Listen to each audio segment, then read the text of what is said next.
Comment mieux lutter contre le gaspillage? La loi AGEC est entrée en vigueur il y a un an exactement. Elle interdit désormais aux entreprises de détruire leurs invendus non alimentaires. Où en est-on un an après? C'est tout l'objet de l'étude publiée par Commerceau, une start-up spécialisée dans l'économie circulaire. Votre invité Alexandre, c'est Pierre-Yves Pasquier, cofondateur de Commerceau. Bonjour Pierre-Yves Pasquier. Bonjour. Vous allez fêter avec Commerceau vos 10 ans d'existence, hein, je Tout à fait. crois. Votre mot d'ordre, les invendus ont de la valeur. Vous êtes un acteur de la lutte contre le gaspillage. Vous sauvez chaque jour, je crois, des tonnes de déchets des poubelles. Hein. Expliquez-nous. Donc, en fait, effectivement, Commerceau, on est parti d'un constat, c'est que c'est complexe pour les entreprises de gérer au quotidien leurs invendus. Donc, aussi bizarre que ça puisse paraître, c'est une petite partie de leurs produits, une toute petite partie de tout ce qu'elles vendent. Et donc, elles sont quotidiennement concentrées à faire leur commerce. Et donc, gérer les invendus, c'est pas forcément évident pour elles.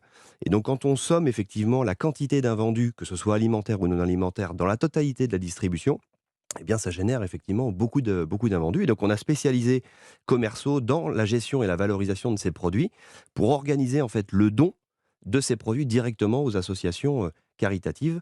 Par exemple, les Restos du Cœur, les banques alimentaires, mais aussi l'Agence du don en nature, par exemple. Voilà, donc vous travaillez en lien avec la grande distribution, Exactement. essentiellement. Ouais. Vous publiez donc cette étude sur les invendus non alimentaires, puisqu'effectivement, on vient de le dire, il y a un an, entrée en vigueur la loi AGEC, hein, qui interdit aux entreprises désormais de détruire tous leurs invendus neufs.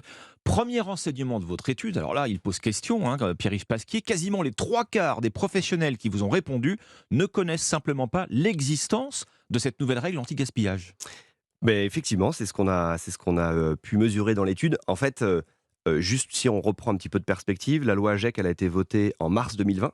Donc rappelons-nous où on était en mars 2020, c'était le début de la période du Covid. Oui. Et elle démarre son application en janvier 2022, là où on était encore dans le Covid. Donc c'est une des explications qui fait que cette loi est peu connue, parce qu'en fait, les entreprises ont été concentrées, évidemment, ces deux dernières années à gérer leurs ouvertures, fermetures administratives, par exemple. Donc, du coup, elles ont dû se concentrer sur leur cœur de métier qu'est le commerce. Et donc, forcément, la loi GEC est passée un petit peu à côté. Les invendus non alimentaires, c'est évidemment très vaste. Hein. Qu'est-ce que ça comprend?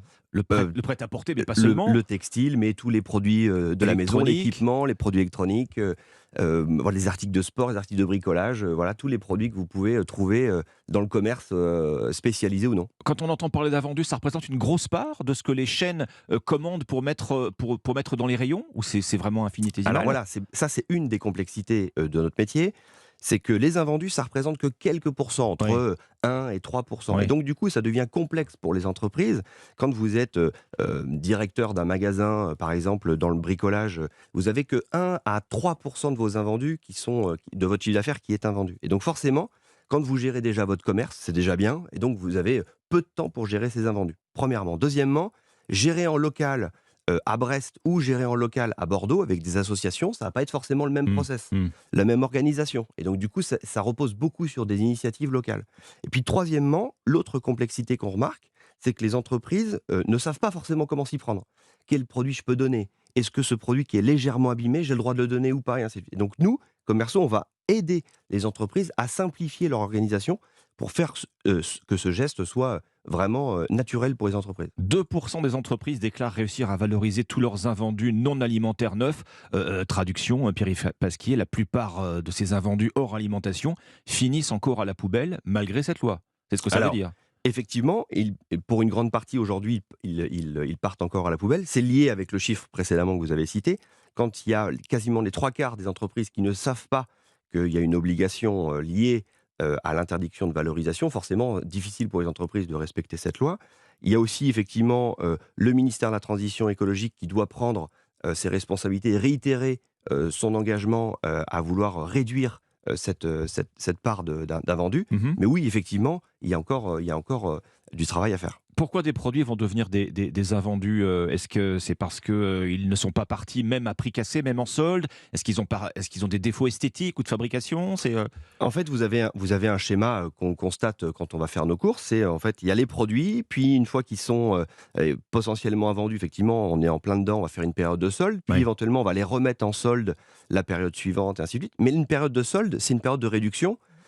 Vous avez des problèmes marketing, vous avez des problèmes où, quand bien même un produit n'est pas cher, il ne va pas se vendre.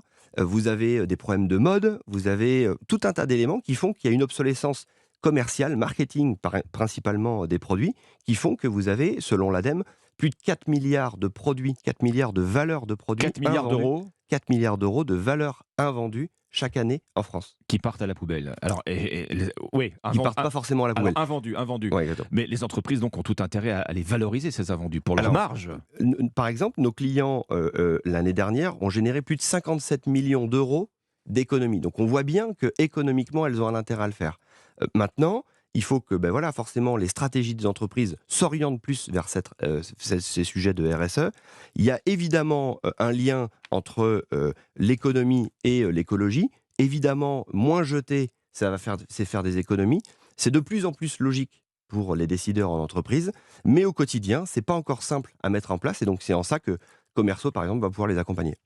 Merci Pierre-Yves Pasquier, cofondateur de Commerceau, Merci à vous. start-up spécialisée dans l'économie circulaire. Vous publiez donc cette étude qui révèle que quasiment les 3 quarts des entreprises ne connaissent pas l'existence de la nouvelle loi anti-gaspi qui leur interdit de détruire tous leurs invendus neufs hors alimentaires. Merci à vous.